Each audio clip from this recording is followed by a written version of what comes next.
Sapul sa video ang pagdukot sa isang negosyante sa Nueva Ecija.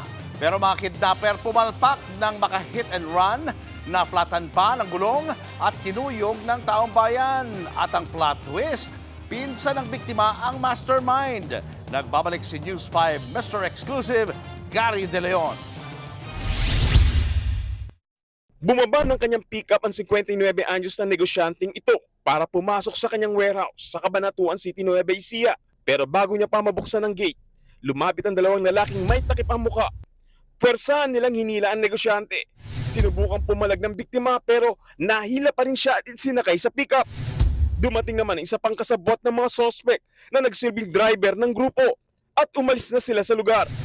Hindi na nakita ang mga sunod na tagpo pero tumawag daw ang mga sospek sa pamilya ng biktima gamit din ang kanyang cellphone. Humingi sila ng 5 milyong pisong ransom money. Sa kalagitnaan ng pagdukot, naka-hit and run ang pick-up sa kalapit na barangay. Kinuyog sila ng taong bayan, kamalas-malasan pang na-flat ang gulong ng sasakyan. Ang mga sospek walang nagawa kundi umeskapo. Naiwan nila ang dinukot na negosyante pero tinangay ng isa sa mga sospek ang cellphone ng biktima. Ang kaisa-isang bagay na ninakaw nila ang naging dahilan kaya naaresto ang mastermind. Sa pamamagitan ng GPS, na-track ang cellphone sa San Miguel, Bulacan. Dito na napag-alaman na dating pulis na nag-awol ang mastermind. Ang matindi pa, pinsan siya ng biktima.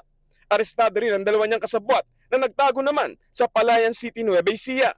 Aminado ang dating pulis na plinano niya ang kidnapping para makaganti sa pang-aapiraw sa kanya ng pinsan.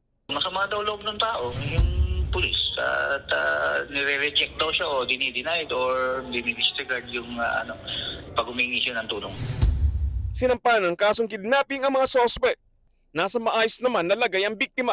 Nagbabalita mula sa frontline, Gary De Leon, News 5. Mga kapatid, Julius Babaw po. Para sa komprehensibo at makabuluhang balitaan at talakayan, mag-follow at mag-subscribe na sa social media pages ng News 5.